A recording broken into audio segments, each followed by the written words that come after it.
Hello there, you're following World News live from Algiers. Next are the headlines.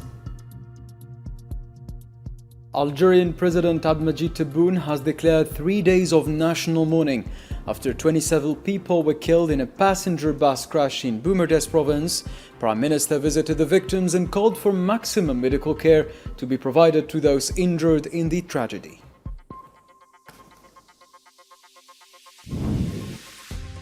A major irregular migration surge from Morocco to Spain's Ceuta enclave has seen around 50,000 arrivals in 24 hours. The death toll has risen to nearly 60, with the EU calling the situation unacceptable and Germany urging Morocco to take back the migrants. Trump announces a deal on Hamas disarmament. The group says the second phase depends on Israeli occupation's commitment to the first phase, while Palestinian factions stress that any disarmament arrangements require the occupation's approval.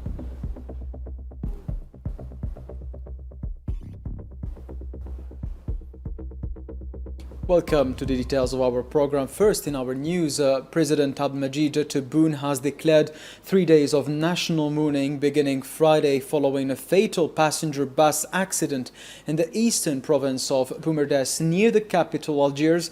During the mourning period, national flags will be flown at half-mast across the country. In a statement, the Algerian presidency said President Tebboune expressed his deep sorrow over the tragedy which claimed the lives of several citizens. The statement added that the president vowed those found responsible would face strict justice once the official investigation determines the circumstances surrounding the accident.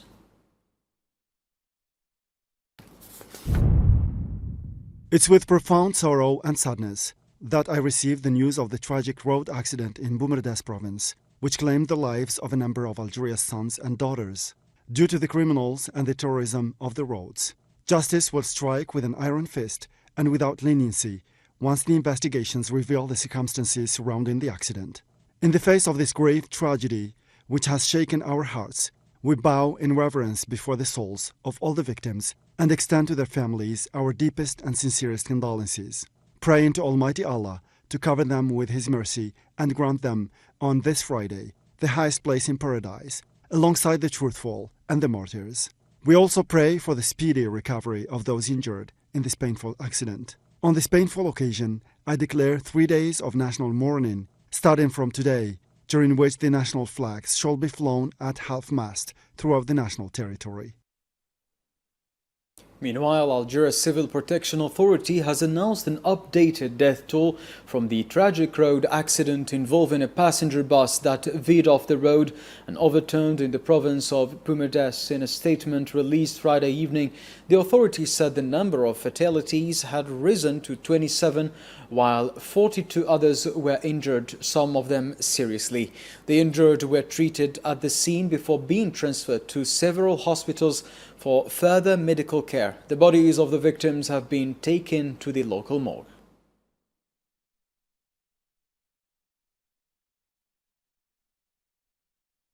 Acting on the orders of Algerian President Abdelmadjid Tebboune, Algerian Prime Minister Ceuta led the ministerial delegation to Boumerdès on Friday to assess the aftermath of the deadly passenger bus crash. According to the Prime Minister's office, Riyab visited the accident scene where he was briefed on rescue operations carried out by civil protection teams in coordination with security forces, the military and local authorities. He also visited several hospitals treating the injured, where he checked on their condition and received updates from medical staff on the care being provided.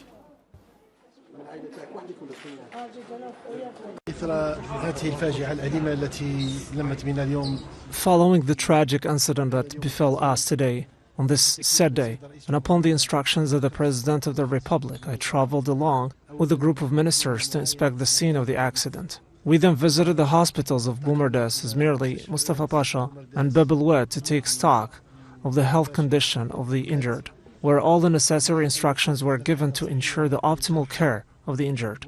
All we can say is, indeed, to Allah we belong and to Him we shall return.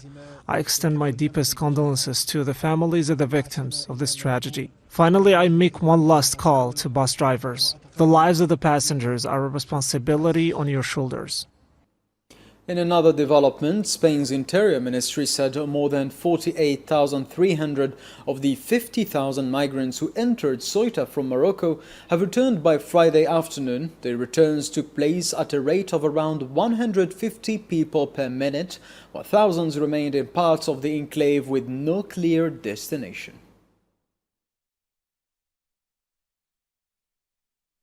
Earlier on Friday, Spain's Interior Ministry said that an estimated 49,000 migrants entered the Spanish enclave of Ceuta from Morocco by land and sea over the previous 24 hours, in one of the largest migration surges the territory has ever experienced. The unprecedented influx promoted Spanish authorities to reinforce police and civil guard deployments, with military units also assisting to secure the border. The Interior Ministry added that more than 48,000 migrants had since left Ceuta and returned to Morocco.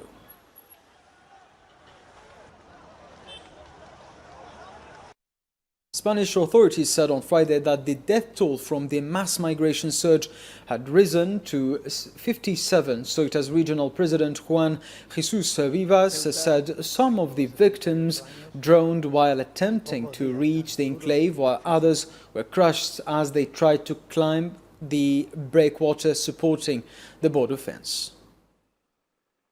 Spanish Prime Minister Pedro Sánchez has described the mass influx of migrants from Morocco into the Spanish enclave of Ceuta as a violation of Spain's territorial sovereignty. In his first public comments on the crisis, speaking to reporters on Friday, Sánchez said the arrival of tens of thousands of people into Ceuta constituted an infringement on Spain's sovereignty, adding that his government was treating the situation as a matter of border security and national sovereignty. Definir lo que ha sucedido en el día de ayer como un ataque. To describe what happened yesterday as an attack, a violation of Spain's territorial integrity. Ceuta is a Spanish city, and what happened yesterday deserves our strongest reproach and our firmest condemnation. European Commission President Ursula von der Leyen has condemned the mass influx of migrants from Morocco into the Spanish enclave of Ceuta, calling the scenes unfolding there unacceptable. In a post on X on Friday, von der Leyen said the European Union cannot allow anyone to enter its territory without complying with its rules, reaffirming the bloc's commitment to enforcing migration regulations and protecting its external borders.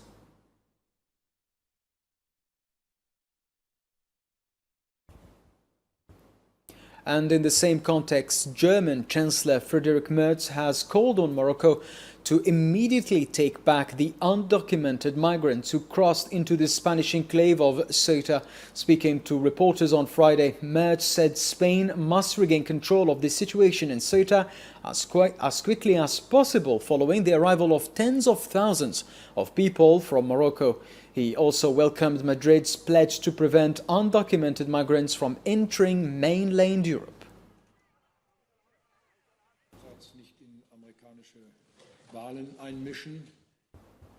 British Prime Minister Andy Burnham said the influx of migrants into Ceuta was concerning, adding that his government had been in contact with Madrid to assess the impact of the situation and offer support. Speaking to reporters on Friday, Burnham said the UK was in communication with the Spanish government and authorities to provide assistance and better understand the developments.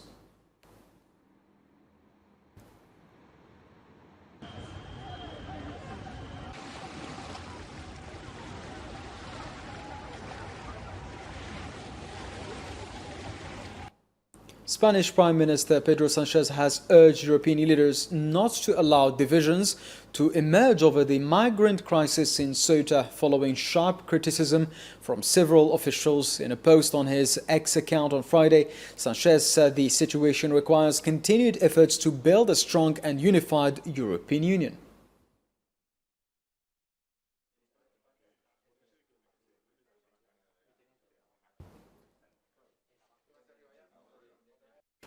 Reuters reported that the Moroccan city of Findak experienced a tense night as large groups of migrants gathered in an attempt to reach the Spanish enclave of Ceuta. Clashes broke out between migrants and Moroccan security forces who used water cannons to disperse the crowds. The agency reported that protesters set fire to a bus and 7 vehicles during the unrest. Meanwhile, footage broadcast by Spain's EFE news agency showed a heavy police and security presence on the streets of Ceuta to prevent looting for further disturbances following the arrival of thousands of migrants.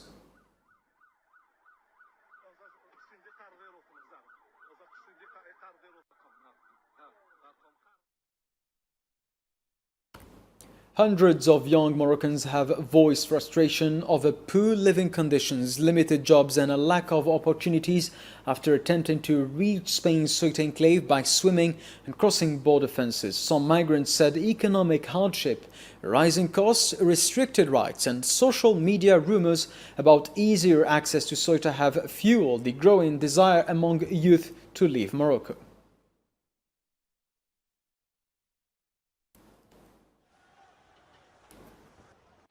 I studied, I tried my best, I finished, and I gained nothing from this country. I have 2 Turkish residency cards, and I got tired of applying for public job competitions. What am I supposed to do here?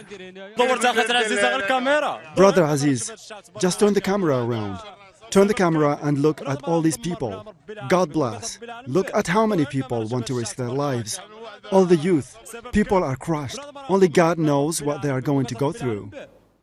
Calls for the fall of Morocco's ruling establishment are spreading online, fueled by anger over the tragic deaths and disappearances linked to a mass attempt by thousands of Moroccans to reach Spain's Ceuta enclave. The crisis has sparked public outrage and renewed demands for political change. Details with Miriam Zian. Between those who returned from the sea exhausted, those swallowed by the waves, the anguish of families still waiting, and the relief of those who survived the crossing, the story of the tens of thousands of young Moroccans fleeing their homeland has long outgrown the shores of Ceuta. It has spilled onto social media, where the shocking scenes of more than 60,000 Moroccans making the crossing into the Spanish enclave have ignited a political firestorm, dominating online platforms amid growing calls for the downfall of the Makhzen regime, revealing the depth of public frustration unleashed by the tragedy. As every wave delivers one survival while leaving another husband, brother or father among the missing, the human toll continues to mount, and with every story of survival or loss, frustration and resentment have only deepened, placing the Makhzen regime under unprecedented public scrutiny. Amid a flood of calls on social media to march in Rabat, the Makhzen authorities appear increasingly gripped by fear and uncertainty. Moroccan human rights activists have dubbed it the August 8th Revolution, calling it a historic chance to end what they describe as decades of dictatorship, authoritarian rule, injustice and corruption. The waters of Ceuta may eventually calm, but the political and social shockwaves continue to spread. What unfolded was far more than another desperate attempt to reach the opposite shore. For critics, it has become a powerful indictment of 27 years of official discourse, they say, has failed to reflect the realities on the ground, exposing the widening gap between state narratives and the lived experience of ordinary Moroccans. And as that divide becomes ever more apparent, the Makhzen regime and its inner circle continue to tout what critics describe as achievements that exist only on paper, promoting a vision of Morocco that they argue even Moroccans themselves struggle to recognize. The mass arrival of tens of thousands of Moroccan migrants at Spain's Ceuta enclave has triggered renewed controversy, with accusations that the migration crisis is being used as a political tool in regional disputes. The developments have reignited debate over Morocco's migration policies and relations with Europe. Let's follow this report. In a new scandal that has shaken Morocco, Spain and Europe, and in what appeared to be a direct rebuttal of the Makhzen's King Throne Day address, Moroccan streets and highways turned into scenes of a mass rush toward the Spanish enclave of Ceuta. Men and women, the elderly and the young, even infants, headed for the border in an attempt to escape what many see as the hardships imposed by the Makhzen. The scandal laid bare to the Makhzen's determination to export its domestic crises and political failures by allowing and even facilitating the movement of tens of thousands of its own citizens towards Ceuta. For years, Morocco has portrayed itself as the European Union's closest partner on migration. Yet once again, migration has become one of the Makhzen's most effective weapons for blackmailing Europe and destabilizing the wider region. Migration is only one pillar of the Makhzen's strategy. Drug trafficking has become another powerful weapon, turning Morocco into a major source and transit hub for cannabis, resin and cocaine bound for Europe through Spanish land, sea, air and underground smuggling routes. Countries across the region, particularly Algeria, continue to intercept repeated attempts to smuggle massive quantities of narcotics across their borders in what Algerian authorities view as a deliberate effort by the Makhzen to undermine regional security and spread instability. Espionage forms the third pillar of what has become the Makhzen's strategy of coercion. From the European Parliament to senior European officials, spyware scandals have exposed a campaign of surveillance and blackmail through which the Makhzen has sought to extract political concessions and secure recognition of its expansionist ambitions and its occupation of Western Sahara.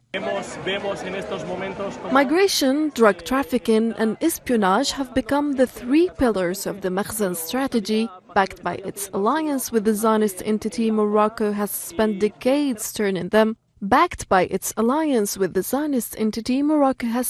decades turning them into instruments of pressure that threaten regional and international peace and stability from the Western Mediterranean to the Sahel. In developments in the Middle East, US President Donald Trump announced an agreement for the complete disarmament of the movement of Hamas, calling it a major step toward forming a new Palestinian government in Gaza. In a Truth Social post, Trump said the Board of Peace reached a historic deal to disarm Hamas and other armed groups, with the process to be carried out in carefully planned stages. Today, the Board of Peace reached a historic agreement for the complete disarmament of Hamas and all other armed groups in Gaza. This is a monumental step toward lasting peace and security. This agreement is a critical step towards Gaza finally being governed by a new Palestinian government that will work closely with the Board of Peace to help the Palestinian people. AFP quoted two senior Hamas officials as saying the agreement with the Israel occupation includes provisions on the group's weapons and the gradual withdrawal of occupation forces from Gaza. A Hamas source said a Gaza administration committee would oversee the storage of the group's weapons after key roadmap steps are completed. Meanwhile, Islamic Jihad rejected reports of an agreement between Palestinian factions and the entity. Hamas said the second phase of the Gaza ceasefire agreement depends on the Israeli occupation fully implementing the first phase. In a statement, the group said Palestinian factions had responded positively to mediator efforts, stressing that ending Israeli attacks and halting killings were essential steps to move forward. Hamas and the Palestinian factions have acted responsibly and positively throughout the negotiation process, and in response to the mediators' proposals aimed at completing the implementation of the second phase of the ceasefire agreement. The movement stressed that Israel's commitment to halting the killings and ending its military attacks is the fundamental requirement and the first step towards moving forward with the implementation and beginning work on the agreed framework and timeline. It further affirmed that implementation of the second phase of the agreement is contingent upon Israel's full compliance with all provisions of the first phase. Hamas also stated that its agreement to include the issue of heavy weapons within the framework of the agreement was explicitly conditioned on the complete cessation of all forms of aggression and Israel's withdrawal from the Gaza Strip. Senior Hamas official Ghazi Hamad said on Friday that Israel must approve a phased disarmament agreement before Hamas proceeds with its implementation. Hamad, who took part in the negotiations, added that once both sides agree on the next of the deal, the Israel occupation would be required to begin implementing its first phase.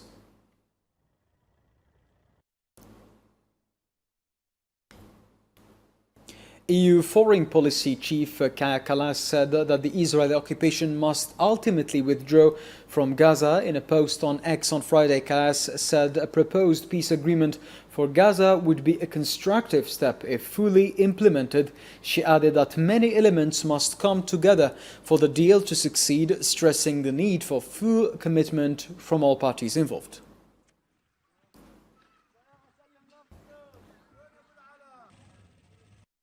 Some displaced Palestinians in Gaza expressed doubts over US President Donald Trump's announcement of a deal to disarm Hamas. Residents criticized the lack of progress on key ceasefire provisions, urging pressure on the Israeli occupation to stop attacks, complete its withdrawal, and begin reconstruction. Others questioned moving to the next phase without results from the first one.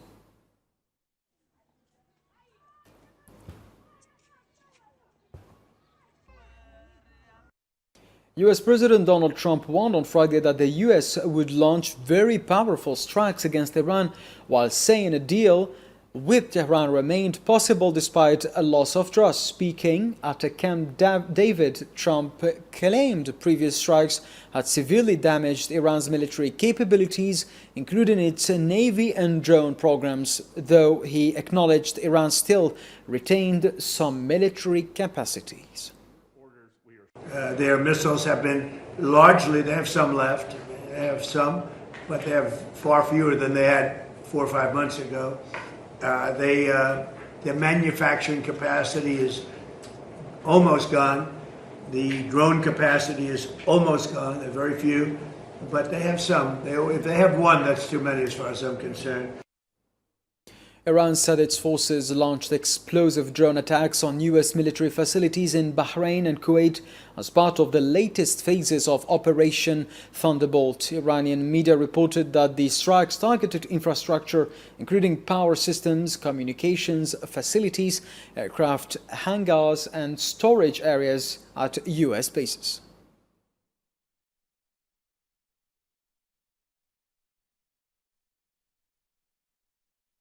The United Nations interim force in Lebanon, UNIFIL, said it had recorded 80 violations of Lebanese airspace by the Israeli occupation aircraft over the past 3 days. UN Deputy Spokesperson Farhan Haq said during Thursday's daily press briefing that UNIFIL continues to monitor violations of Lebanese airspace involving drones and fighter jets, as well as ground military activities in southern Lebanon. The UN interim force in Lebanon continues to observe Israeli violations of Lebanese airspace using both drones and fighter aircrafts, as well as military activities on the ground in South Lebanon. In the 3 days since Monday, peacekeepers recorded 80 air violations. Russia's foreign ministry said those involved in attacks on Russian territory would be held responsible, accusing Kyiv of worsening the security situation in Europe. Spokesperson Maria Zakharova said Russia would continue efforts to protect its citizens and national security using all available means.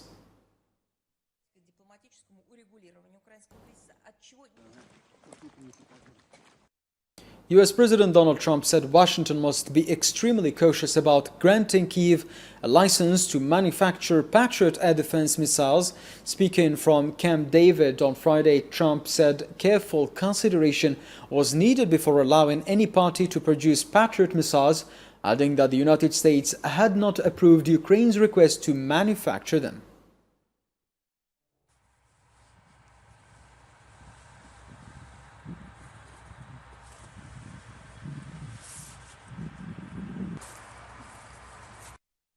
This is the end of our news program. Thank you for your kind attention. Stay connected with All 24 News.